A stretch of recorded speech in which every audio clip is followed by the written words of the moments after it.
మన ప్రభు అయిన యేసుక్రీస్తు నామములో ఈ ఉదయకాలం దేవుని సన్నిధికి వచ్చిన మీ అందరికీ నా హృదయపూర్వకమైన వందనాలండి. అందరికీ వందనాలు. ఈ ఆన్లైన్లో చూస్తున్న బిడ్డలకు కూడా ప్రత్యేకంగా వందనాలు తెలియజేస్తూ ఉన్నాను. మరి ప్రాముఖ్యంగా మన భారతదేశం యొక్క స్వాతంత్ర దినోత్సవము జరుపుకుంటున్న భారతీయులందరికీ కూడా హ్యాపీ ఇండిపెండెన్స్ డే. ఇక్కడ కూర్చున్న వారు కూడా స్వతంత్ర దినోత్సవ శుభాకాంక్షలు తెలియజేస్తూ ఉన్నాను. చాలా సంతోషం ప్రియులరా. మరి ఈరోజు మనము దేవుని సన్నిధిలో కూడుకొనడానికి ప్రధానమైన కారణం మన దేశం కొరకు ప్రార్థించు వారమై ఉన్నాం. మన దేశ క్షేమం కొరకై కన్నీరు గార్చు వారమై ఉన్నాం. మన దేశంలో ప్రజలందరూ సంతోషముగా ఆనందముగా కుల మత భేదము లేకుండా ఐక్యమత్యముగా అనుదినము వర్ధిల్లునట్లుగా మనం ప్రార్థించుటకై మనము సమకూర్చుకున్నాం. ఆమేన్. కాబట్టి ప్రియులరా, మరి కొన్ని విషయాలు మనం ధ్యానం చేసుకుందాము. ఇంతలోపల ఒక చిన్న పల్లవి చరణముగా మనము ప్రభు నామమును కీర్తించుదాము. మన దేశములో ఆయన చేసిన ఘనమైన కార్యములు వర్ణించలేనివి. కాబట్టి ఒక పల్లవి చరణముగా మనము ప్రభువుని స్తుతించుదాము.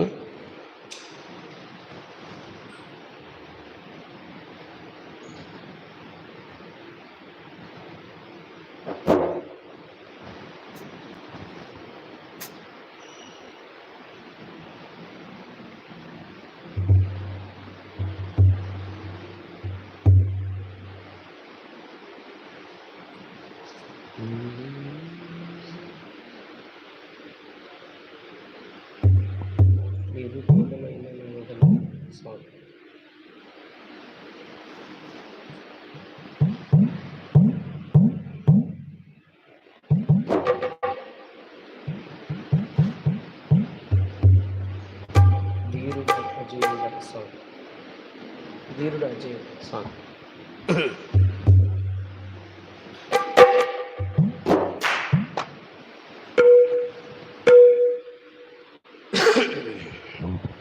పాడుకుందాం. దీనుడా అజేయుడా ఆదరణ కిరణమా, పూజ్యుడా పరిపూర్ణుడా ఆనంద నిలయమా, దీనుడా అజేయుడా ఆదరణ కిరణమా, పూజ్యుడా పరిపూర్ణుడా ఆనంద నిలయమా, జీవదాతవు నీవని శృతి మించి పాడనా, జీవదారవు నీవని కానుకనై పూజించనా, జీవదాతవు నీవని శృతి మించి పాడనా, జీవ కానుకనై పూజించనా, అక్షయ దీపము నీవే నా రక్షణ శృంగము నీవే, స్వరాచన చేసేదనీకే నా స్తుతులర్పించెదనీకే, దీనుడా అజేయుడా ఆదరణ కిరణమా, పూజ్యుడా పరిపూర్ణుడా ఆనంద నిలయమా,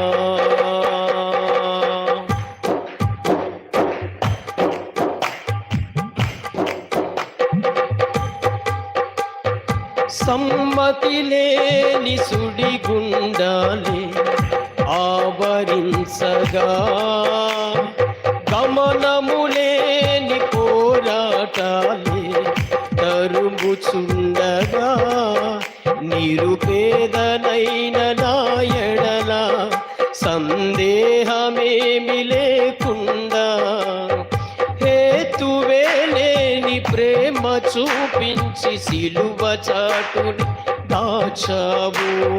హేతువే లేని ప్రేమ చూపించి సిలువ చాటుని దాచావు.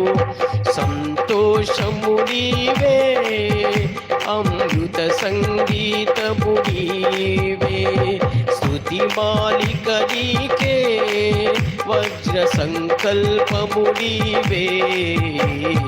దీనుడా అజేయుడా ఆదరణ కిరణమా, పూజ్యుడా పరిపూర్ణుడా ఆనంద నిలయమా. దీనుడా అజేయుడా ఆదరణ కిరణమా, పూజ్యుడా పరిపూర్ణుడా ఆనంద నిలయమా. జీవదాతవు నీవని శృతి మించి పాడనా, జీవదారవు నీవని కానుకనై పూజించనా. జీవదాతవు నీవని శృతి మించి పాడనా, జీవదారవు నీవని కానుకనై పూజించనా. అక్షయ దీపము నీవే, నీ స్వరాచన చేసేదనీకే, నా స్తుతులర్పించెదనీకే. హల్లెలూయా. ప్రియులారా, దేవుడు మహాకృపను బట్టి ఈ దినము మనమందరము కూడా ఆయన సన్నిధిలో ఈ రీతిగా కూడుకోవడానికి ప్రభు మనకిచ్చిన కృప. భారతదేశం కొరకై కొన్ని విషయాలు మీకు చెప్పాలని ఆశపడుతున్నాను. దేవుడు మన దేశాన్ని ఎంతో ప్రేమించి మన ఎడల అత్యున్నతమైన కృప చూపించాడు. భారతదేశము బైబిల్ గ్రంథములో రాయబడింది. మీలో ఎంతమందికి తెలుసు? పరిశుద్ధ గ్రంథములో మన భారతదేశము కొరకు రాయబడి ఉంది. తెలిసినట్లయితే కొంత నాకు గుర్తు చేయండి. నేను మర్చిపోయానమ్మా. ఏ గ్రంథములో ఉంది, ఎక్కడుంది? రాసి ఉందని తెలిసి చెప్పారు కదా, చేయలేతారు. రాసి ఉంది. ఎక్కడుంది తెలుసు అంటున్నారు. మరి ఎస్తేరు గ్రంథంలో నుంచి మనము చూడొచ్చు. మన భారతదేశమును అని దేవుడు లిఖితపూర్వకంగా రాసి ఉంచాడు. అంటే భారతదేశం ఎప్పటి నుంచి ఉందో మనం గుర్తించాలి. భారతదేశం పట్ల దేవుడికి ఉన్న ప్రణాళిక ఏంటో ఒక్కసారి ఆలోచించాలి. ఎస్తేరు గ్రంథం 1వ అధ్యాయంలో మనం అక్కడ చదివినప్పుడు రాయబడింది చూడండి.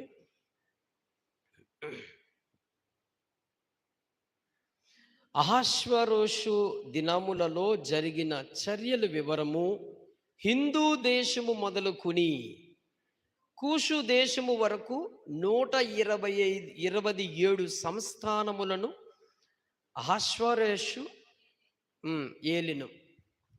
ఏ దేశము? మన దేశం పేరు ఏమని రాయబడింది? హిందూ దేశము. హిందూ దేశము. చాలామంది అమాయకులనే అనాలి, కొంతమంది పిచ్చోళ్ళు కూడా అనొచ్చు. క్రైస్తవ్యము నిన్న కాక మొన్న పుట్టింది అంటున్నారు. అంటే యేసు ప్రభు వారి ఈ లోకానికి వచ్చిన కాలాన్ని బట్టి అక్కడితేనే పుట్టింది అనుకుంటున్నారు క్రైస్తవ్యం. పాపం వాళ్ళది మాత్రమే తప్పు కాదండి, సేవకులది కూడా చాలా పొరపాటు ఉంది. ఎందుకు పొరపాటు ఉంది? ఈ విషయం గుర్తు చేస్తాను మీకు. చాలామందికి బైబిల్లో పాత నిబంధనలో దేవుడు అనే ఆయన తన పేరు ప్రత్యక్షపరుచుకున్నాడు, యెహోవాగా.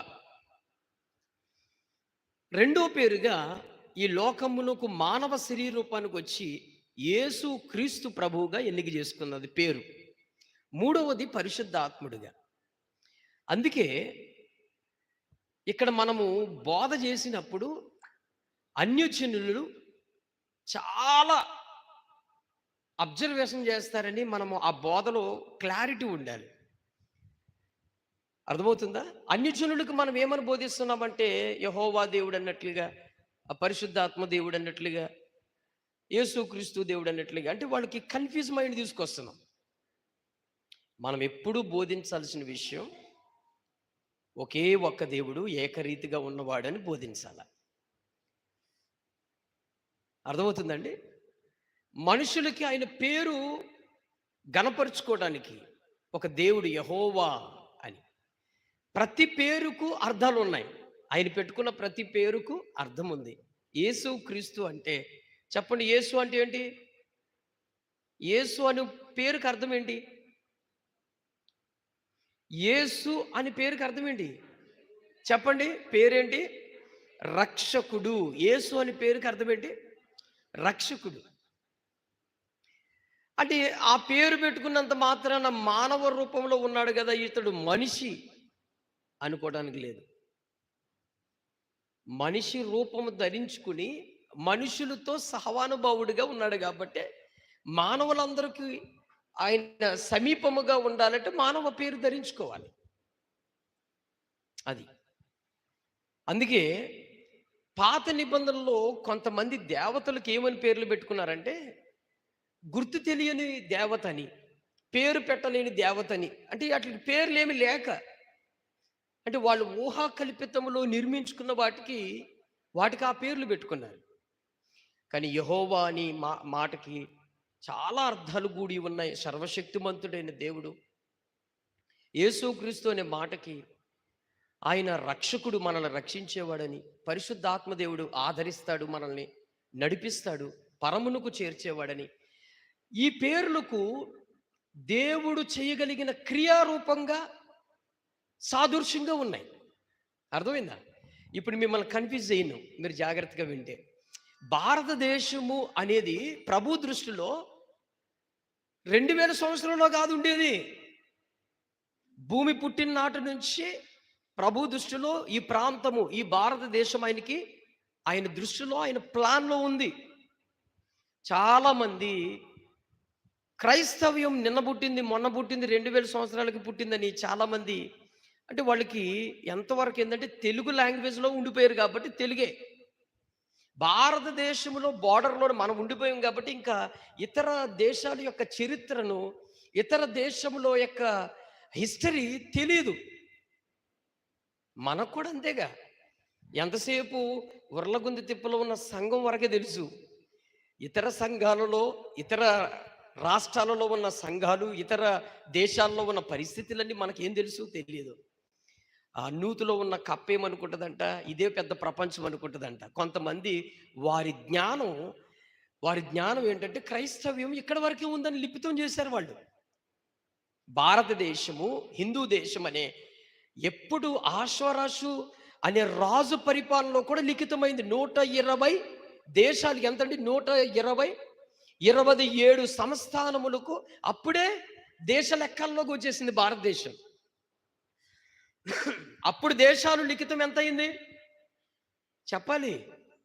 ఇప్పుడు దేశాలు 240 పైగా లిఖితమైనవి. అప్పట్లో ఎస్తేరు ఆ కాలంలో రాజుల పరిపాలనలో దేశాల యొక్క సంఖ్య ఎంతవరకు వచ్చిందంటే 127 సంఖ్యలో మనం చూడొచ్చు. అంటే అప్పటికే భారతదేశం కౌంట్లోకి వెళ్ళింది. కొంతమంది ఇదే అన్నారు, మిడిమిడి జ్ఞానముతో మాట్లాడేస్తూ ఉంటారు. భారతదేశం అబ్బాయి ఎప్పుడో ప్రభు దృష్టిలో ఉంది. ఓకే, ఇది ఒకటి విషయం వినండి. ఇక మరొక విషయం చెప్తాను. చాలామంది ఏమంటారంటే భారతదేశమును బ్రిటిష్ వారు వచ్చి ఒక దోచుకుని వెళ్ళిపోయారు. ఇదంతా ఒక క్రైస్తవ్యం, ఇది ఒక దోపిడీ మతం అని చెప్పి ఒక ముద్ర వేసేయారు. ఇది చాలా తప్పు. ఇది ఒక పచ్చి అబద్ధం. ఎందుకో తెలుసా? భారతదేశములో బ్రిటిష్ వారు రాకముందే క్రైస్తవ్యం వచ్చేసింది. అర్థమైందా? క్రీస్తు శకం 53 ఆనాటి కాలంలోనే. చెప్పండి చెప్పండి, ఎప్పుడు వచ్చేసింది? అప్పుడే క్రైస్తవ్యం వచ్చేసింది. యేసు ప్రభు శిష్యులలో తోమా అనే ఒక శిష్యుణ్ణి కేరళ అనే ప్రాంతంలోనికి ప్రభు పంపించేశాడు. అప్పటికి బ్రిటిష్ పరిపాలన రాలేదే. బ్రిటిష్ పరిపాలన దాదాపు క్రైస్తవ్యం ఆల్రెడీ వచ్చింది, మిషనరీస్ కూడా వచ్చేసారు. అప్పుడు బ్రిటిష్ పరిపాలన జరుగుతుంది. అప్పటికి వచ్చింది. మీకు విషయం చెప్పనా? చాలామంది అంటే వాళ్ళ అపోహాన్ని క్లియర్ చేయడానికి ఈ విషయం చెప్తున్నాను, మీకు కూడా కన్ఫ్యూజ్ అవ్వకుండా. అయితే భారతదేశంలో బ్రిటిష్ వారు వీళ్ళు క్రైస్తవులు కదా అని ఒక ముద్ర వేసి, అందుకే భారతదేశంలో క్రైస్తవులందరూ చాలా పెద్ద ప్రమాదం కింద ఇప్పుడున్న మతోన్మాదులు కానీ లేక అజ్ఞానం కలిగిన వాళ్ళు కానీ ముద్ర వేసేస్తున్నారు. అర్థమవుతుందండి? ప్రియులారా, ఈ విషయం గుర్తుపెట్టుకోండి.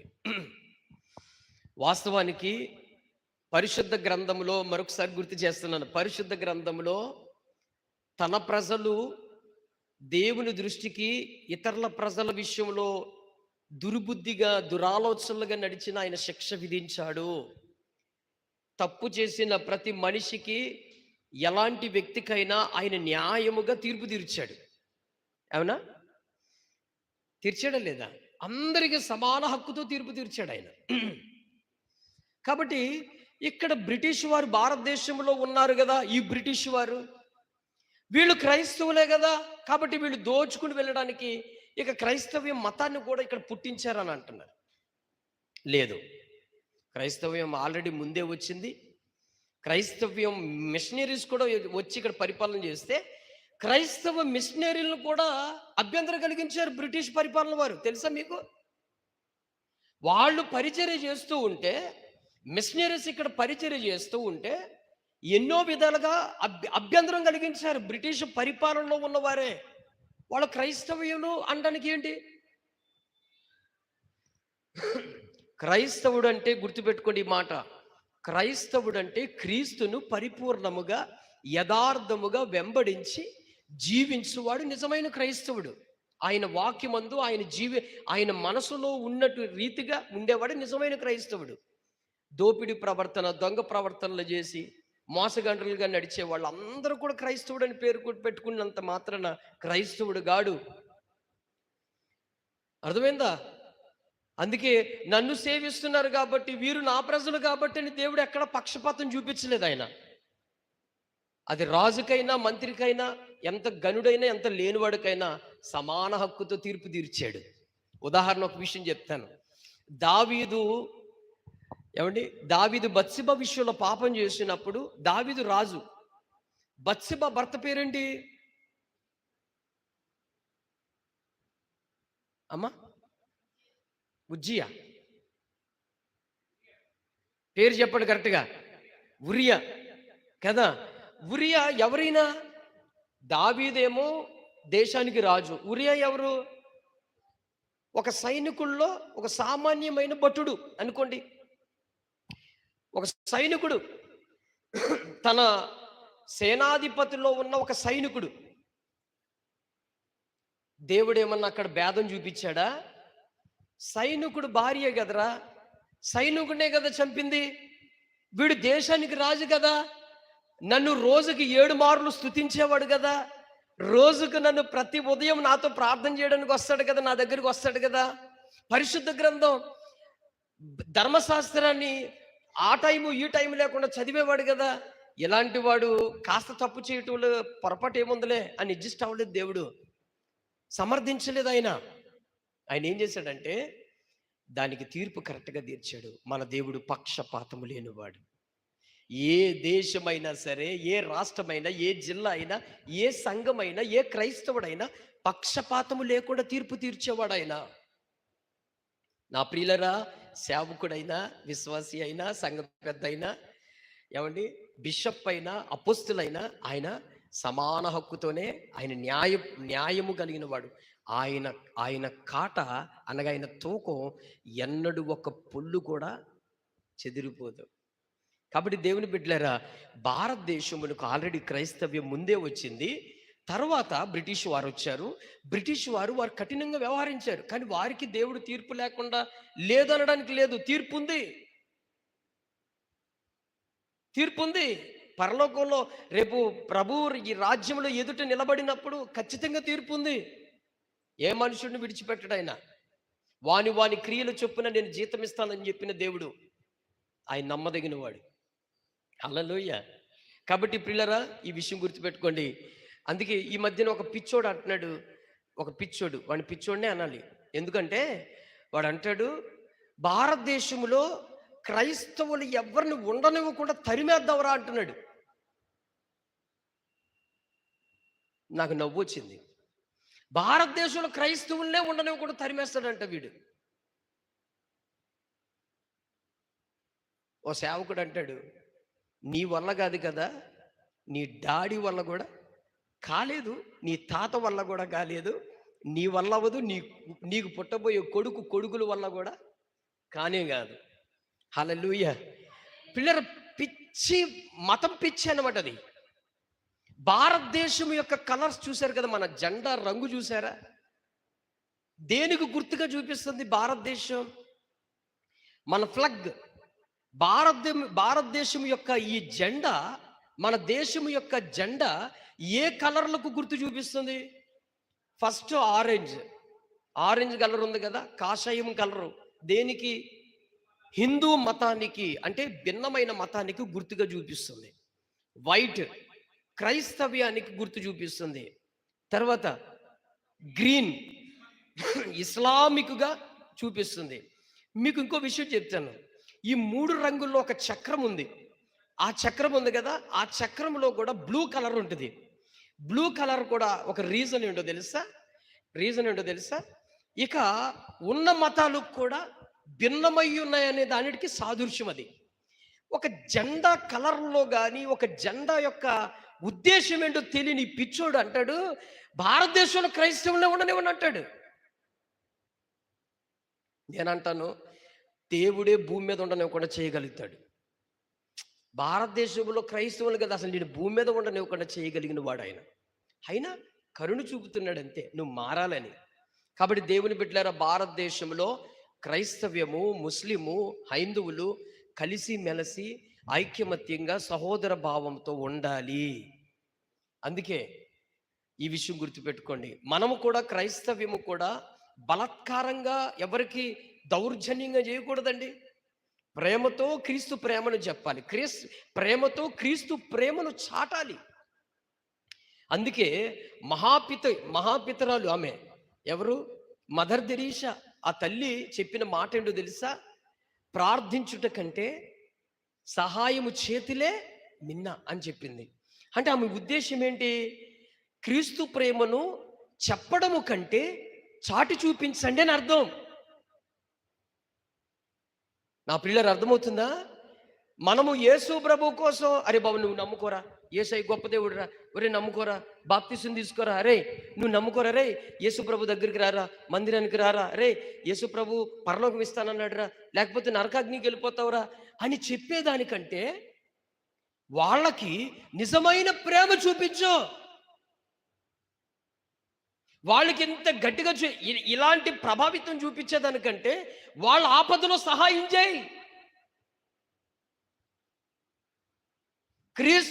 క్రీస్తు ప్రేమను చాటు చూపించు. క్రీస్తుకు కలిగిన ఈ మనస్సును మీరును కలిగి ఉండండి అంటాడు కదా ఫిలిప్పీయులకు రాసిన పత్రికలో 2వ అధ్యాయంలో. క్రీస్తుకు కలిగిన ఈ మనస్సు మీరు కలిగి ఉండండి అంటున్నాడు. ఆ మనస్సుతో మనము చెబితే చాలండి, చూపిస్తే చాలు, చాటించాలి. ఏమండి, అర్థమవుతుందా? ఎవరైతే కష్టాల్లో, దుఃఖాల్లో ఉన్నారో, ఎవరైతే వ్యాధుల్లో ఉన్నారో వాళ్ళని ఆదరించండి. విధవరాండ్రులను ఆదరించండి. దిక్కులేని వారిని ప్రేమించండి. బలిసిన వారు ఉన్నారనుకోండి, ప్రేమతో వారితో ఐక్యమత్యంగా కలిసి ఉండి వారితో చెప్పిన వాటిగా చెప్పండి. అంతే. మనం ఏం చూపించాలి? మొట్టమొదటిగా భారతదేశంలో నిజమైన సువార్త ఎలా చేయాలో తెలుసా? క్రియారూపమైన సువార్త చెయ్యాలా. మిషనరీస్ అందరూ ఆ సువార్త చేశారు. అందుకే ఈ రోజుకి ఈ క్రైస్తవ్యం ఇప్పటికి సజీవంగా ఉంది. వారు చేసిన ప్రయాసది. అవునా? మిషనరీస్ భారతదేశంకి వచ్చిన వెంటనే ఓ బైబిల్ పట్టుకుని ఈదులంబడి తిరిగేసి యేసు గొప్ప దేవుడు, యేసు గొప్ప దేవుడు అని చెప్పేలేదండి.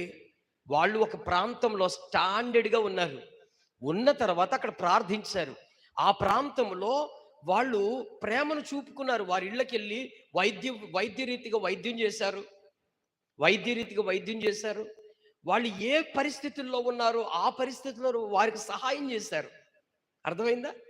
వారితో సహకారంగా వాళ్ళు ఇల్లు కడితే ఇల్లు కాడ కూడా పనిచేసిన వాళ్ళు ఉన్నారు. ఏమంటే అర్థమవుతుందా? వారి పెళ్లి జరిగితే పెళ్లిలో కూడా పరిచారకులుగా చేశారు. ఎన్నెన్నో సౌకర్యాలు చేశారు. హాస్పిటల్లో వాళ్ళకి ఎవరన్నా రోగులు అయి ఉంటే వాళ్ళని హాస్పిటల్ తీసుకెళ్లేవారు. వాళ్ళు ఏమన్నా ఇంట్లో రోగి అయి ఉంటే వాళ్ళు వైద్యం చేసేవారు. ఏదో రీతిగా క్రియారూపమైన స్వార్థ వాళ్ళు ప్రకటించారు. మనం ఇప్పుడు అలా లేదే. మన కంచం మనకుండే చాలు, మన పడక మనకుండే చాలు, మన బతుకు మనకుంటే చాలని రీతిగా ఉండిపోయాం. పక్కనోడు ఆపద వచ్చింది, పక్కనోళ్ళకి ఇబ్బంది వచ్చింది, మన ప్రాంతంలో ఎవరికైనా కొంచెం సమస్యలు వచ్చినాయి, లేకపోతే మన ఇంటి పక్కన వాళ్ళు ఎవరికన్నా ఆరోగ్యం బాగోలేదు, మనం వెళ్ళి సహకరించేది లేదే. అమ్మో వాడి దగ్గరికి వెళ్తే వాడి దెయ్యాలు నా దగ్గరకు వస్తాయేమో. ఈ మధ్యన ఒక తల్లి అంటుంది, పాస్టర్ గారు, అమ్మ నువ్వు పక్కన ఆవిడికి బాగోలేదని తెలిసింది కదా, మరి ఆమె దగ్గరికి వెళ్ళి మీరు ప్రార్థన చేశారా అని అంటే, ఆ బట్టది ఆమె మీద ఉన్న దెయ్యాలు నా మీదకి వస్తాయేమో అని కనీసం పలకరించడానికి కూడా లేదంటది. నువ్వెందుకు ఇంకా క్రైస్తవ్యంలో? ఎందుకు నువ్వు యేసుప్రభుని నమ్ముకుని ఎందుకు యేసయ్య దగ్గరికి రావడం? యేసుప్రభుని కలిగిన వారందరూ కూడా ఆయన ప్రేమ చాటాలండి, చూపించాలి. అలా చూపించారు మిషనరీస్. విలియం కేరీ ఎగ్జాంపుల్ తీసుకుందాం. విలియం కేరీ ఎన్ని కార్యములు చేశాడు తెలుసా మన భారతదేశంలో? నేను సింపుల్గా కొన్ని నాకు ప్రభు ఇచ్చింది తెలియపరిచిన కొన్ని చెప్తాను. మన భారతదేశంలో సతీదహనం అనేది ఒకటి ఉండేది. సతీ సహగమనం. ఓకే, ఇది అంటే ఏంటి? ఈ అర్థం ఏంటి? భర్త చెప్పండి. భర్త చనిపోయిన వెంటనే భార్యను ఏం చేయాలంట? అన్యాయంగా చంపేయాలి. ఆమె ఉండకూడదు. ఆమెను తీసుకెళ్ళి ఆ కట్టెల మీద కాల్ చేయాలి. ఎంత ఘోరమైన అజ్ఞానపు స్థితిలో ఉన్న ఈ పరిస్థితిని ఎంత పోరాటం చేశాడో తెలుసా విలియం గారి? ఆయన యేసు ప్రభు బైబిల్ పట్టుకుని ఈదులంబడి తిరిగేసి చెప్పేసి వెళ్ళిపోలేదు. ఆయన భారతదేశమే నా దేశం, భారతదేశమే నా సమస్తం, భారతదేశమే నాకు ఊపిరి అన్నట్టుగా భారతదేశంలో శిథిలమైపోయాడండి. ఆయన కుటుంబంతో వచ్చిన వాడు కుటుంబంతోనే ఇక్కడ స్థిరమైపోయాడు అంతే. అలా ఒక విలియం గేరీ కాదు, గ్రహాంస్టీన్ ఆయనే కాదు, అనేక రాష్ట్రాలలో చేసిన గొప్ప గొప్ప వారు ఎంతోమంది ఉన్నారు. ఇతర దేశాల నుంచి వచ్చి వాళ్ళు కేవలం యేసు ప్రభు కోసం ఒక పేపర్ పంచి ఏదో ఒక బైబిల్ పట్టుకుని ఈ దంపడం మైక్ పట్టుకుని చెప్పేయలేదు. వాళ్ళు ఎంతో అన్యజనులకు ప్రేమ చూపించారు, వాళ్ళకి సహాయం చేశారు, వాళ్ళు డబ్బును ఖర్చు చేశారు. వినండి జాగ్రత్తగా. భారతదేశంలో వారు ఇతర దేశాల నుంచి భారతదేశానికి వచ్చి వాళ్ళు చేసిన పని ఏంటో తెలుసా? వారి ధనాన్ని ఖర్చు పెట్టారు, వారి జ్ఞానాన్ని ఖర్చు పెట్టారు, వారి బలాన్ని ఖర్చు పెట్టారు, వారి కష్టము ఇబ్బందులు సమస్యలనే గుర్తెరగక వారు శ్రమల పడ్డారు. అర్థమవుతుందా పిల్లరా? అది కాబట్టి ఎవడెవరో చెప్పిన పిచ్చి మాటలకి మనము బెదిరిపోయే వారంగా కాకు. వాడు చెప్పాడని చెప్పి హైందవ బిడ్డల మీద అందరూ కూడా మనము తక్కువ చూపుగా ఎన్నడూ చూడకూడదు. అందరితో సమాన హక్కుతో. అందుకే పౌలు అంటాడు, హెబ్రియుడికి హెబ్రియుడిగాను, యూదులకు యూదులుగాను, అన్యజనులకు అన్యజనులుగా ఉండి ప్రతి ఒక్కరిని క్రీస్తు మార్గంలోకి చూపుతున్నాను అన్నాడు. మనం చేయాల్సిన పని అది. అలాగని వాళ్ళ దగ్గర కూర్చొని చప్పట్లు కొట్టమని కాదు. ఏ సందర్భంలో వారికి అవసరమో, ఏ సందర్భంలో ఉపయోగమో అది. ఈ మాట అన్నారని చెప్పేసి మొత్తం వెళ్ళిపోయి నేను అక్కడికి వెళ్తున్నాను, అటు తిరుగుతాను, నువ్వు తిరుగు, ఇలాగ ఎదురు, ఇవన్నీ మానేసి చక్కగా ఏది చేయాలో అది చెయ్యాలి, ఏది చేయకూడదో అది చేయకూడదు. కాబట్టి దేవుని బిడ్డలారా, భారతదేశము ఎప్పుడో ఏనాటిగో ఎస్తేరు కాలంలోనే భారతదేశంపై దేవుడి ప్రణాళిక గొప్పదై ఉంది. అప్పటికి ఈ దేశం ఎలా ఉండి ఉంటుంది అంటారు? మీరు చెప్పండి. భారతదేశం ఎలా ఉండి ఉంటుంది? నాకు తెలిసి నాకు తెలిసి హైదరాబాద్లో చార్మినార్ లేదు. అంటే మీకు చెప్తున్నాను కదా. వైజాగ్లో ఉన్న ఆ అందమైన బీచ్, ఆర్కే బీచ్ లేవు, ఇలాంటివి ఏమీ లేవు. ఎలా ఉన్నదంటే చెట్టు పుట్లతో ఒక అడవి ప్రాంతంగా ఉండే ఈ దేశాన్ని దేవుడు ఈరోజు ఒక అద్భుతమైన ప్రజాదేశముగా మార్చాడు. హల్లెలూయా. అంటే అప్పుడుకు సరైన సంతానము విస్తరణ లేని జనసమూహంలో ఈరోజు ప్రపంచ దేశంలో 2వ స్థానము జనసమూహంగా మనల్ని నింపాడు. హల్లెలూయా. ప్రియులారా, దేవుడు మన పట్ల చూపిన కృప. అందుకే అమెరికాకు కూడా వెళ్ళలేని సువార్త మన దేశానికి వచ్చేసింది. అర్థమైందా? ఇప్పుడు మనోళ్ళు తెలియక అమెరికా మీద పడతారు.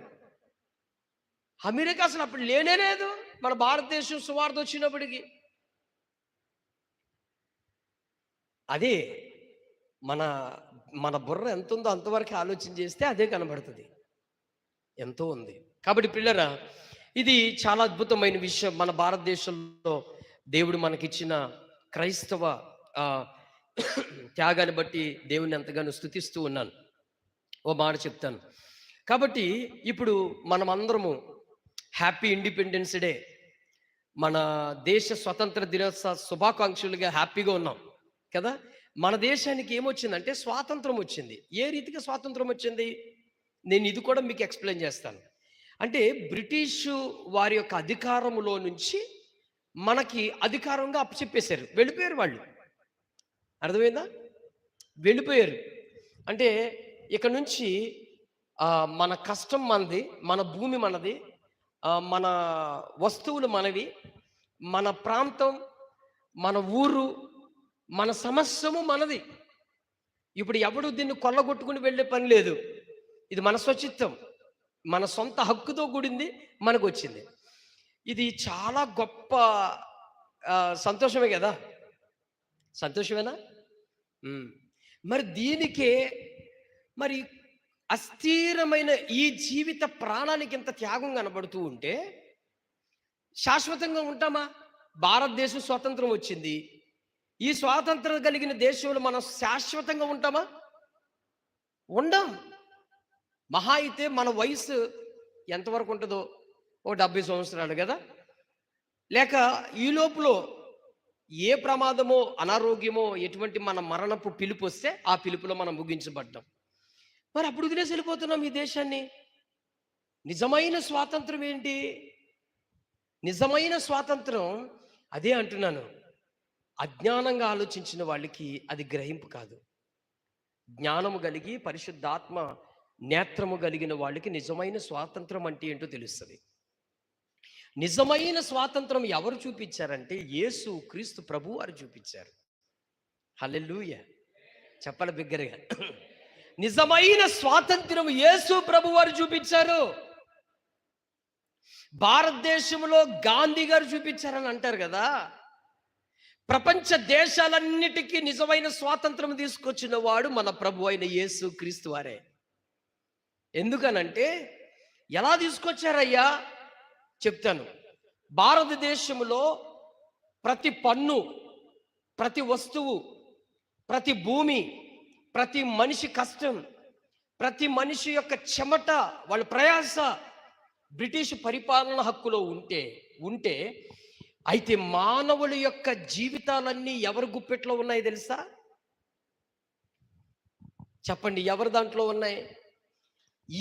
ఈ భారతదేశంలో బ్రిటిష్ పరిపాలనలో మన దేశ ప్రభుత్వం ఉంటే మన జీవితాల యొక్క ఆ దృప్తం, మన జీవితాలు సమస్తము ఎవరి చేతిలో ఉన్నాయంటే ఈ లోక అధికారి అపవాది అయిన వాడి గుప్పెట్లో, వాడి కుతంత్రాల్లో ఉన్నాయి, వాడి కుయుక్తుల్లో ఉన్నాయి, వాడి అలవాట్లలో ఉన్నాయి. అర్థమవుతుందా? భారతదేశము ఈ పరిపాలనలో ఉంటే మానవుడి యొక్క జీవితాలన్నీ కూడా ఎవరి గుప్పెట్లో ఉన్నాయంటే అపవాది యొక్క ఆలోచనలో, వాడి యొక్క క్రియల్లో, వాడి యొక్క పెట్టిన చెప్పండి లోక ఆశల్లో ఉన్నాయి. అయితే భారతదేశం యొక్క విడుదల మనం అనుభవించలేం, ఎక్కువ కాలం అనుభవించలేం. కొంతకాలానికి భారతదేశం వదిలేసి వెళ్ళిపోవాలి. అయితే శాశ్వతమైన విడుదల ప్రభు మాత్రమే చేశాడు. హల్లెలూయా. మీకు అర్థమవుతుందా? ఎలా చేశాడు, ఏ రీతిగా చేశాడంటే, అపవాది చేతి అనగా అపవాది కాడి కింద ఉన్న మన జీవితాలని ప్రభు ఆ కాడి నుంచి విడిపించి తీసుకొచ్చాడు. అపవాది యొక్క కాడి అంటే ఏంటి? శరీర క్రియలు, శరీరాశ, నేత్రాశ, జీవ కుటుంబం. అనగా ఈ మూడే కాదు, ఇవన్నీ మూడిట్లతో ఇంకా ఎన్ని ఉంటాయంటే, అందుకే ఎపిసీలు రాసిన పత్రిక ఆత్మ ఫలాల పైన శరీర కార్యములు కొరకు రాశాడు. ఏమని ఉంటాయి చెప్పండి అక్కడ? శరీర కార్యములు గలతీలు రాసిన పత్రిక 5వ అధ్యాయంలో నుంచి తీయండి త్వరగా. జారత్వము తీయండి త్వరగా, అన్ని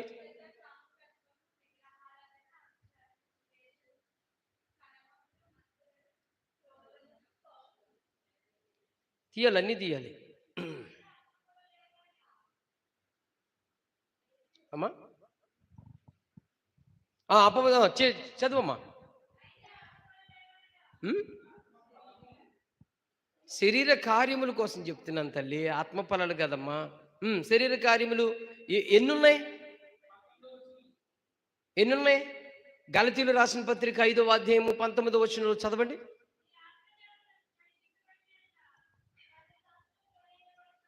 అబ్బా సారీ, ఒకసారి వినండి అమ్మా. అది ఎన్నో వచనమమ్మా? మరి అక్కడ ఉన్నావమ్మా నువ్వా అమ్మా? అవేమనగా జారత్వము, అపవిత్రత, విగ్రహారాధన, వ్యభిచారము,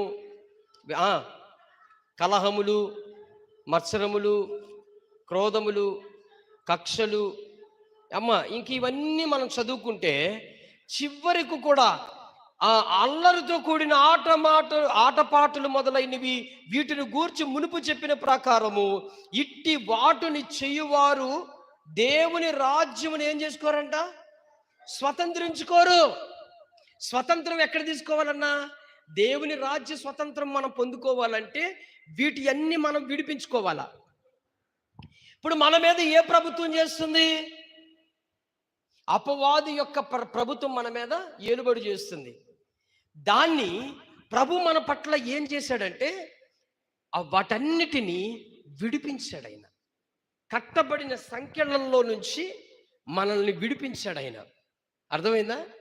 కట్టబడుతున్న మన జీవితాలను ఏం చేశాడంటే విడిపించాడు. అందుకే ఏ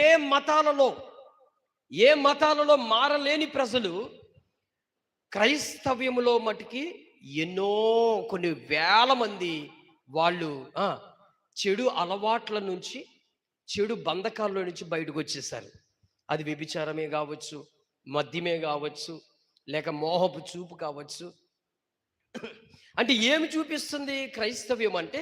పరిశుద్ధతకు గుర్తు చూపిస్తుంది. పరిశుద్ధత ఒక మనిషిలాగా ఉండే రీతిగా నడిపించేది నిజమైన మార్గం యేసు క్రీస్తు వారి యొక్క మార్గం. ఇది మతం కాదు, మంచి మార్గం. ఏంటిదండి? మంచి మార్గం. చాలా మంది అరే మతం మార్చడానికి వచ్చారా అని అంటారు కొంతమంది. మతం మార్చడం స్వార్థకి వెళ్తూ ఉంటే ఏమంటారు? మతం మార్చడానికి వచ్చారా అని అంటారు. మతం మారమని ఎవరు చెప్పరు, మతి మార్చుకోండి అని చెప్తున్నాం. ఏంటిదండి? ఏం మార్చుకోమంటున్నాం? మతం కాదు, మతి అండ్ మనస్సు. అంటే ఇది మార్చుకోమని చెప్తున్నాం. ఇది మార్చుకోవడం వల్ల వచ్చేది ఏంటంటే, ఎప్పుడైతే నువ్వు మద్యానికి బానిసయ్యావో, ఎప్పుడైతే వ్యభిచారానికి బానిసయ్యావో, ఎప్పుడైతే ఈ లోక సంబంధమైన చెడు అలవాట్లకు బానిసయ్యావో, అవి ఎప్పుడైతే నీ హృదయంలో నుంచి బయటకు వస్తాయో అప్పుడు నువ్వు పరిశుద్ధంగా, నీతిగా, యథార్థంగా బ్రతుకుతావు. నీవు మాత్రమే సుఖంగా ఉంటావా? నీ పిల్లలు, నీ భార్య, నీ కుటుంబం ఇంటిల్ల పాలి ఆనందంగా ఉంటారు. అవునా? సంక్రాంతి పండుగ 3 రోజులే. అవునా? 3 రోజుల పండుగ అనుకోండి. ఆ 3 రోజులనే పండుగ. అదే యేసు ప్రభువులో జీవిస్తే ప్రతిరోజు పండుగే. హల్లెలూయా. ఏ రోజంట? ప్రతిరోజు పండగే. కాబట్టి దేవుని బిడ్డలారు గుర్తుపెట్టుకోండి, అపవాది యొక్క చేతి కాడిలో ఉన్న మనల్ని ప్రభు ఏం చేశాడంటే విడిపించి తీసుకొచ్చాడు మనల్ని. ఈ బంధకాల్లో ఎవ్వరు తీయలేరు. మనంతట మనం రాలేము, మనమంతట మనము రాలేము బయటికి కదా. ఇప్పుడు చేతులు కాళ్ళు కట్టేస్తున్న మనిషి అతడు బయటికి రావాలంటే ఎలా సాధ్యమండి? ఎవరో ఒకరు వచ్చి సహాయం చేయాలి కదా. అయితే లోకములో ఉన్న మనుషులందరూ పాపములనే ఈ నీచమైన క్రియలకు, నీచ అలవాట్లకు, అపవాది వేసే ఎర్రలకు మనుషులు బానిసైపోయి ఈ బంధకాల్లో జీవిస్తూ ఉన్న వారిని యేసు క్రీస్తు ప్రభువారు ఈ భూమి మీదకి 2000 సంవత్సరాల క్రిందట ఆయన చేసిన త్యాగం, అది నిజమైన స్వాతంత్రం. అది నిజమైన స్వాతంత్రం. అది భారతదేశంలో నిజముగా క్రైస్తవ్యము గాని లేకపోతే, ఈ విషయం ఖచ్చితంగా చెప్తా, క్రైస్తవ్యము గాని లేకపోతే, ఈ ప్రేమ వార్తే లేకపోతే, ఈ ప్రేమ వాక్కు లేకపోతే, ఈ శాంతి అనేది లేకపోతే, ఈ పాటికి భారతదేశము ఏ విధముగా వ్యభిచారంగా మారుదునో తెలియదు. భారతదేశం ఎటువంటి చెడు వ్యసనాలతో నిండిపోదునో తెలియదు. భారతదేశం ఎటువంటి లోక సంబంధమైన చెడు భయంకరమైన అలవాట్లకు అయిపోదునో తెలియదు. ఎందుకో తెలుసా? అలాంటివి చేయకూడదనే ఈ క్రైస్తవ్యము యొక్క దేవుని వాక్యం అనేక మంది ప్రజలను మార్చింది. ఆమేన్. కాబట్టి దేవుని బిడ్డలారా, చాలా మంది మతము మతము మతము కాదు, మంచి మనసును చూపించే మార్గం, మంచి నీతిని బోధించే మార్గం, మనిషి మనిషిలాగా ఉంచి చూపించే మార్గం యేసు క్రీస్తు యొక్క మార్గమే. దానిని మతముగా మీరు క్రియేట్ చేశారు. లోక సంబంధమైనవి అనేక మతాలు, నిజమైన మార్గం ఒకటే మార్గం, అది యేసు మార్గం. అందుకే నేనే మార్గము, నేనే సత్యము, నేనే జీవం. నేనే అనడంటే ఆ మార్గమే నిజమైన మార్గం. సపోజ్ ఉదాహరణ చెప్తాను, భీమవరానికి అనేక మార్గాలు ఉన్నాయండి. ఉన్నాయి లేవా? మరి ప్రభుత్వం దృష్టికి వేసిన ఒకటే ఒక మార్గం ఏంటి? మైలేజ్ కరెక్ట్గా వేస్తుంది కదా, మైలేజ్ వేస్తుంది కదా. మన ఊరు నుంచి భీమవరానికి వెళ్ళడానికి కరెక్ట్ అయిన గవర్నమెంట్ బస్ వేసింది అనుకో, మొత్తం తిరిగి వెళ్తుందండి. చెప్పరేంటండి?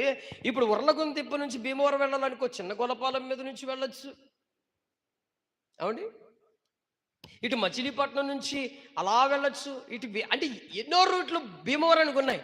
కానీ ఒక గవర్నమెంట్ బస్సు లేకపోతే మనుషులందరూ వెళ్ళే ఒక స్ట్రైట్ మార్గం ఒకటి ఉంటుంది, అది కరెక్ట్ మార్గం. ఆ మార్గమే ఈ భూమి మీద మనుషులందరినీ నడిపించగలిగిన మార్గం, ఒక క్రైస్తవ మార్గం, అది యేసు మార్గం. అందుకే ఆయన చెప్పాడు, నేనే మార్గం అని చెప్పాడు ఆయన. నేనే మార్గం రా బాబు, నువ్వు ఎన్ని చోట్లకి వెళ్ళి ఈ మార్గంలో రావాల్సిందే. ఎన్ని త్రోవలంపడయ్యళ్ళు మరలా ఈ త్రోవలోకి రావాల్సిందే. ఎందుకో తెలుసా? ఇదే సత్యం కాబట్టి. అందుకే నేనే మార్గం, నేనే సత్యం. ఇది సత్యం. ఈ మార్గంలో ఉన్నది సత్యం, ఈ మార్గంలో ఉన్నది నిజం, ఈ మార్గంలో పరిశుద్ధత ఉంది, ఈ మార్గంలో మనిషిలాగా ఉండేది ఉంది, ఈ మార్గంలో ప్రేమ ఉంది, ఈ మార్గంలో ఇరుగు పొరుగు వారిని ప్రేమించేది ఉంది, ఈ మార్గంలో మనుషుల యొక్క మనస్తత్వములు నడిపించేది ఉంది. ఈ మార్గంలో కోపాలు లేవు, ఈ మార్గంలో కక్షలు లేవు, ఈ మార్గంలో ప్రతీకారాలు లేవు, ఈ మార్గంలో ఏమీ లేవు. అందుకే శత్రువుని సహితం ప్రేమించి చూపించగలిగిన మార్గం అది యేసు మార్గం. ఇది యేసు మార్గం. ఈ మాట చెబితే కోపం వచ్చేస్తుందండి. వీళ్ళు మతానం కోసం, వీళ్ళు యేసుబాబు కోసం తెగ పొగిడేసుకుంటున్నారా? నిజం కాబట్టి నిజం చెప్తున్నాం బ్రదర్. సత్యం కాబట్టి సత్యం చెప్తున్నాం. నువ్వు గ్రహించే జ్ఞానం నీకు లేకపోతే నీ దురదృష్టం అనుకోవాలి.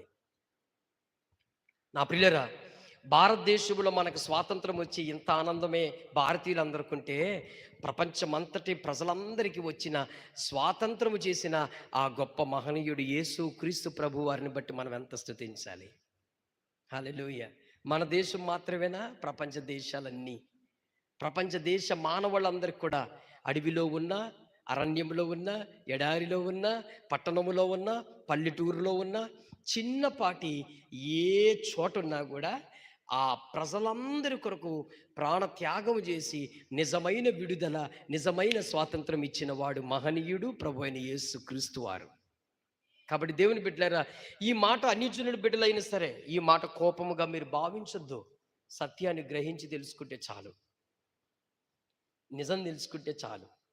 ఒకప్పుడు మేము అసత్యంలో నడిచిన వాళ్ళమే, ఒకప్పుడు మనము మన ఇష్టమైన దైవముల వైపు వెళ్ళిన వారమే, ఒకప్పుడు మనము కూడా గుడ్డి నేత్రాలతో జీవించిన వాళ్ళమే. కానీ ప్రభు మన హృదయాలు తెరిచాడు, ప్రభు మన మనోనేత్రాలు తెరిచాడు. నిజమైన మార్గమైన త్రోవలోకి వచ్చాం. ప్రజలందరూ రావాలి, మన భారత ప్రజలందరూ కూడా సత్యము తెలుసుకుంటే చాలు. మతాలు మారద్దండి, మతాలు అవసరం లేదు ప్రభుకి. అవునా? అవసరం లేదే. ప్రభు కావాల్సిందేంటి? నువ్వు మంచి సత్యమైన మార్గాన్ని ఎన్నుకు చేసుకో. అది ఏది సత్యమో దాని వైపు, ఏది నిజమో అది వైపు, ఏది జీవం ఉంటుందో దాని వైపు నువ్వు అడుగులు వేయి. దేవుడు అత్యున్నతమైన కృపణిస్తాడు. కాబట్టి మన దేశం పట్ల ఆయనకి ఎంత ప్రణాళిక ఉందంటే ఎప్పుడో ఉంది ఈ ప్రజలందరి పట్ల. అందుకే తన శిష్యుని పంపించాడు. ఈ రోజుకి ఈనాటికి మనమందరము ప్రభు కొరకు ఈ చిన్న పల్లెటూరులో ప్రకటించుకుంటున్నామంటే ఎప్పుడు ప్రభు ప్రణాళికలో ఉంది ఈ దేశం అని చెప్పండి? ఎప్పుడో ఉంది. కాబట్టి దేవుని బిడ్డలారా, ఈ లోక సంబంధమైన భూమి మీద ఉన్న స్వాతంత్రముల కంటే పరలోక సంబంధమైన చెప్పండి, పరలోక సంబంధమైన స్వాతంత్రము ఎంతో గొప్పది. గలతీయులు రాసిన పత్రిక 5వ అధ్యాయము 1వ వచనం చదవండి.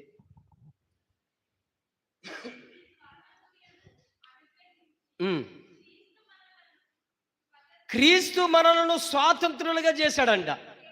ఆగండి, అంతకుముందు ఏముంది? మనకి స్వాతంత్రం ఉందా? మనకి లేదు. ఎటువంటి స్వాతంత్రం లేదు, ఎటువంటి స్వాతంత్రం లేదు. బానిసత్వంలో ఉన్నాం. బానిసత్వం అంటే ఏంటి? పాపం అనే బానిసత్వం. ఎందుకు మరి? అదే ఇప్పుడు ప్రజలందరూ అదే కోరుకుంటున్నారుగా. ఏమండి? అదే కోరుకుంటున్నారు కదా. నేనేమంటున్నానంటే, పిచ్చోడు అన్నాను కదా, ఆ పిచ్చోడు క్రైస్తవులందరినీ భారతదేశంలో వెళ్ళగొట్టేస్తాం. భారతదేశం హైందువులు మాత్రమే, మా హిందువులు మాత్రమే ఉండాలి, ఇక్కడ క్రైస్తవుడు ఎవడు ఉండకుండా చేద్దామనే పిచ్చోడికి చెప్తున్న మాట ఇది. భారతదేశంలో క్రైస్తవులు వెళ్ళగొట్టే ముందు, వెళ్ళకూడదు కానీ నీ పని కానిది కానీ ఏం కాదు, దానికి దేవుడు కూడా నీకు సహాయం చేస్తాడు, నో ప్రాబ్లం. ఏమండి? కంటే ముందు భారతదేశంలో ఉన్న నీచమైన ఆ అలవాట్లు, నీచమైన లక్షణాలు ఈ శుభ్రత చేయండి చాలు. ఏమన్నా శుభ్రత చేయండి. అన్యాయంగా చిన్న పాపల మీద అత్యాచారం జరుగుతుంది, అవి బంధించండి. అవి లేకుండా చేయండి. భారతదేశంలో క్రైస్తవులు వెళ్ళకూడదు, ఓకే, ప్రొసీడ్. ఒక చిన్న పాటి పాపను, ఓ చిన్న పిల్లల్ని పాడు చేస్తున్న అత్యాచారుల్ని బంధించండి. వాళ్ళని అసలు అటువంటి లక్షణాలు లేకుండా చేయండి. సరే, దీని సంగతి పక్కండి. వాళ్ళు ఎక్కడ దొరుకుతారయ్యా అని అంటావా? ఇంకో మాట చెప్తాను, వాళ్ళు ఎక్కడ దొరుకుతారయ్యా, మాకు దొరకరు కదా అంటావా? పోనీ మనుషులు భయంకరమైన మద్యానికి బానిస అయిపోయారు. భయంకరమైన మద్యానికి బానిస అయిపోయి, వాడు బానిస అయిపోయి వాళ్ళ కుటుంబాన్ని కూడా రోడ్లు బాలు చేస్తున్నారు. కుటుంబాల్లో సంతోషం లేదు, కుటుంబాల్లో సమాధానం లేదు, కుటుంబాల్లో ఏం లేదండి, ఐక్యత లేదు.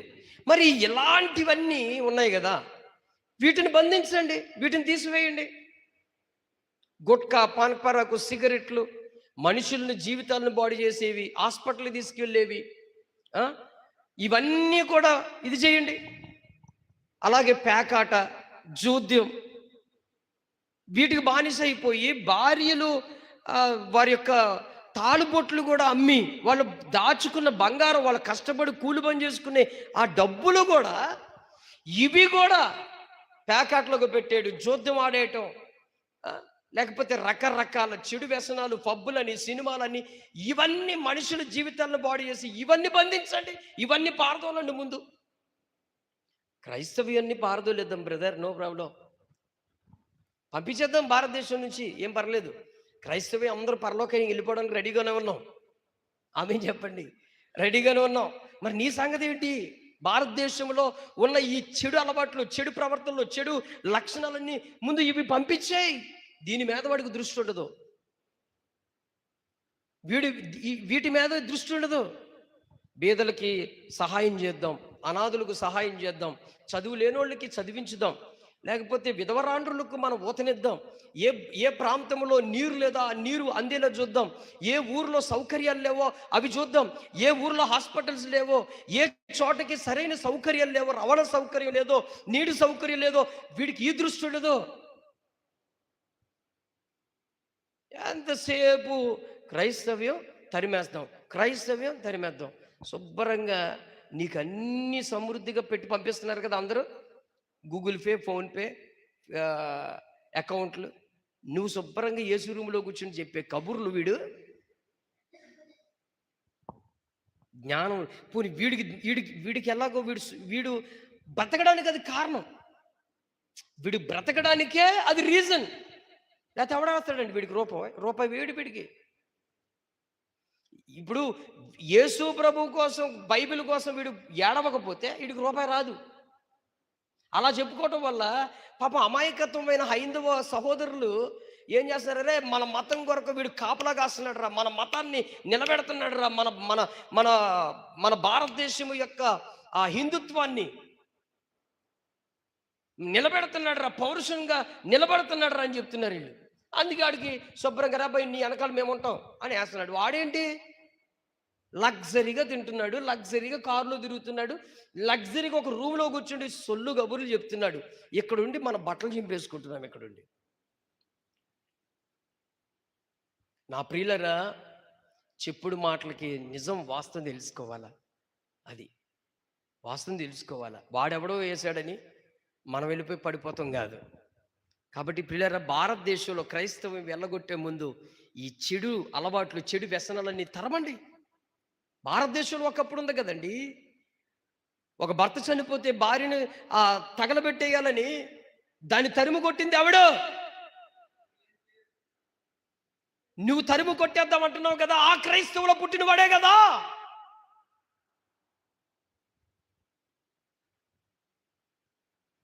అలాగే కాదు, ఒకప్పుడు స్త్రీలకి కాలేజీ లేదు, చదువు లేదు స్త్రీలకు. తెలుసా మీకు విషయం? భారతదేశంలో భారతీయులు ఓన్లీ పురుషులు మాత్రమే చదువుకునే స్థాయి ఉండేది, స్త్రీలకు లేదు చదువు, పురుషులకు మాత్రమే ఉండేది. విలియం కేరీ ఆ కాలంలో స్త్రీలకు కూడా కాలేజీ పెట్టిన మొట్టమొదటి మహనీయుడు విలియం కేరీ. ఇతను కూడా ఎవరండి? ఒక క్రైస్తవుడేగా, యేసు ప్రభుని వెంబడించిన వాడే కదా.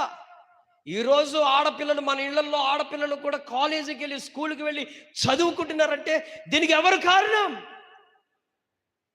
ఒక విలియం కేరీ. అతను ఎవరు? ఒక క్రైస్తవుడు కదా. తరిమి కొట్టేద్దామన్నవాడే కదా, తరిమి కొట్టేద్దామన్నవాడు దాంట్లో ఉన్నవాడే కదా ఈయన. నీ భారతదేశానికి మేలు చేశాడు.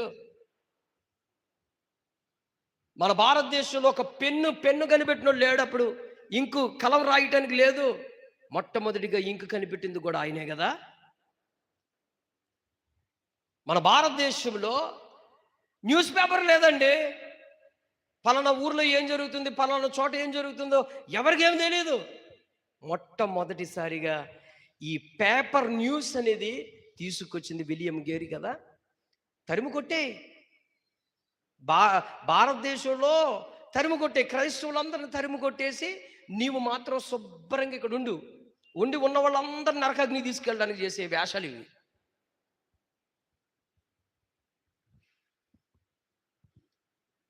నువ్వు నరకానికి వెళ్ళిపోతావు, ఉన్న వాళ్ళందరినీ నరకానికి తీసుకెళ్ళడానికి చేసే ప్రయత్నాలు ఇవి.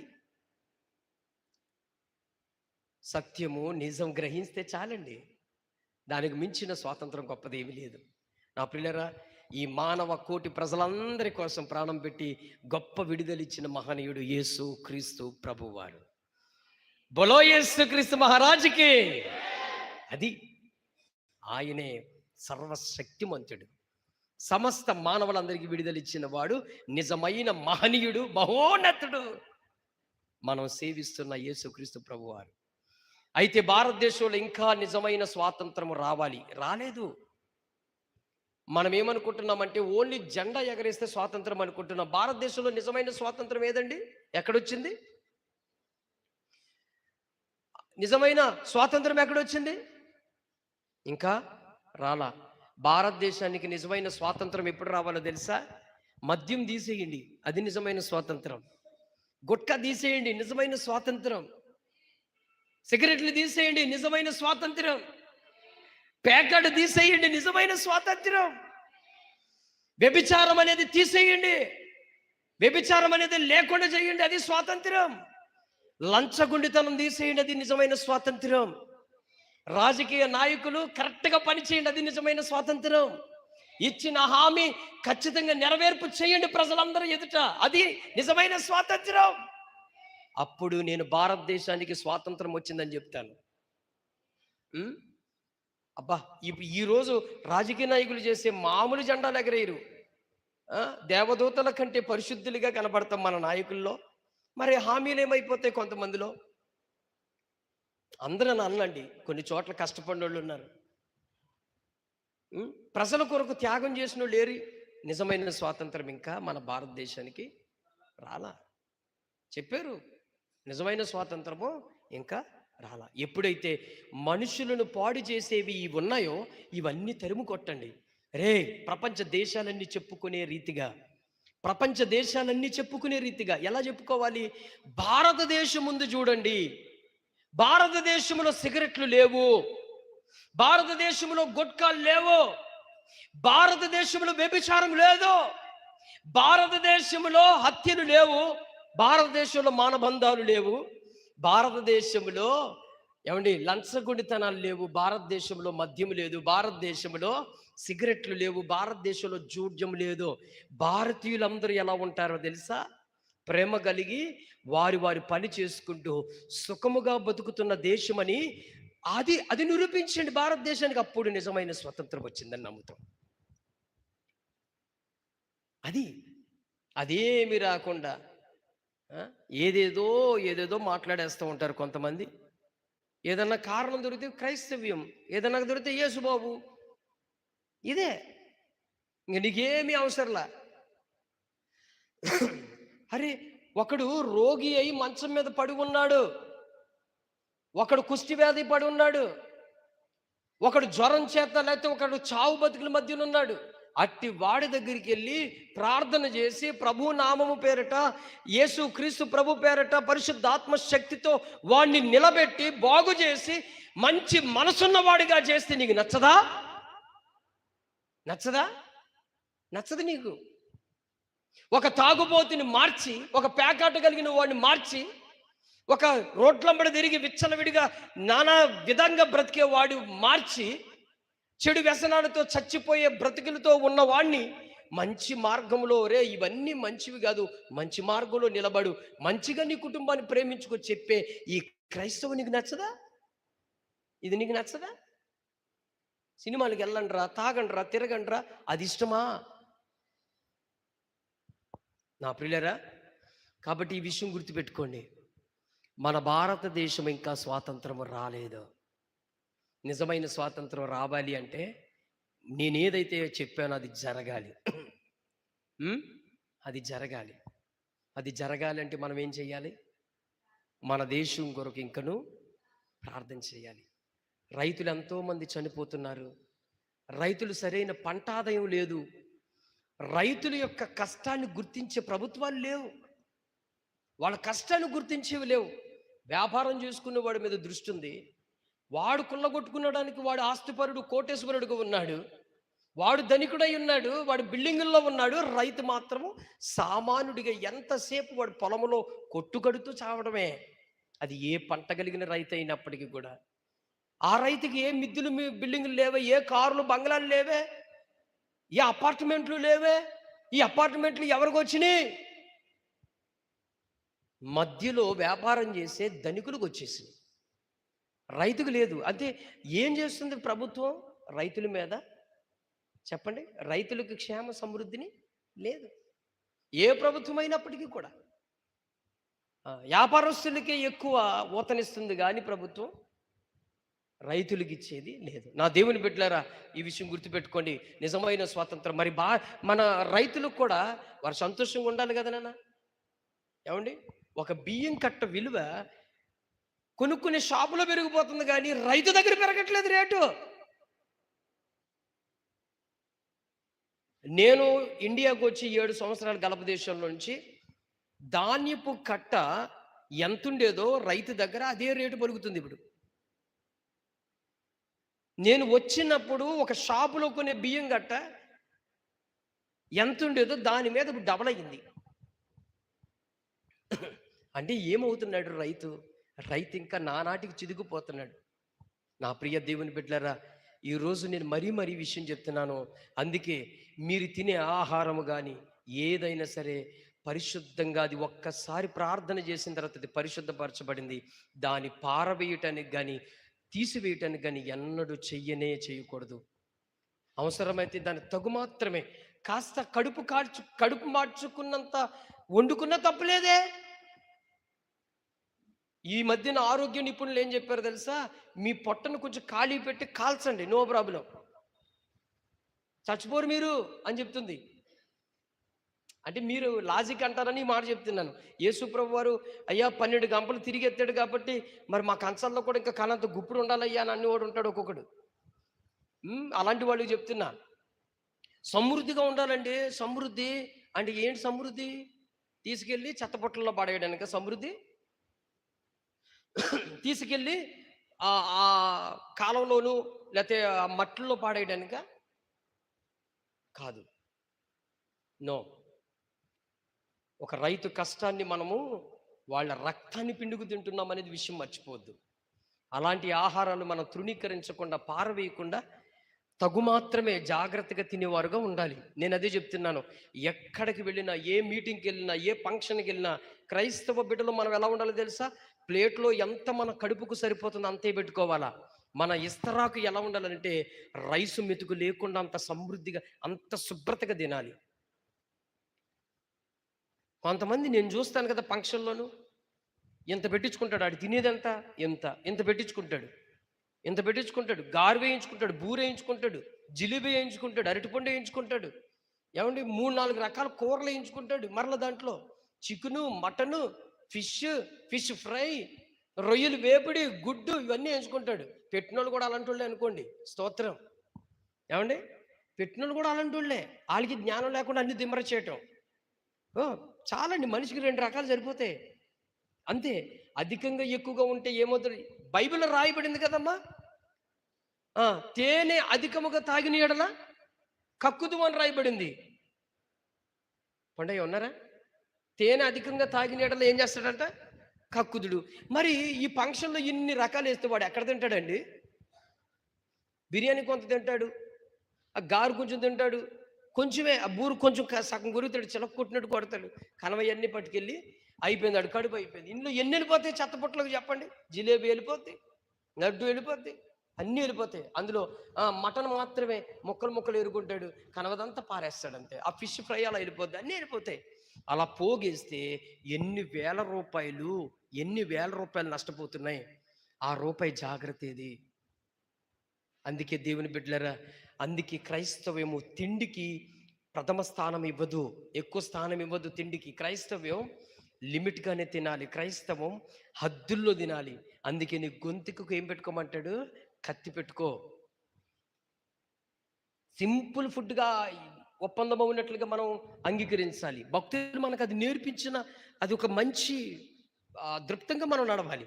కాబట్టి దేవుని బిడ్డలారా, భారతదేశము స్వాతంత్రము రైతుల క్షేమం చూసి ఎలా ఉండాలి, అప్పుడు స్వాతంత్రం.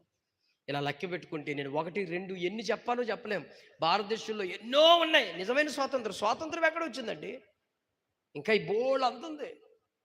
కాబట్టి మన దేశ ప్రజలు, మన దేశ క్షేమం కొరకు ఇంకనూ ప్రార్థించేద్దాం. దేవుడిటి కృప మనందరిపైన, మన భారతీయులందరిపైన కుమ్మరించబడును గాక.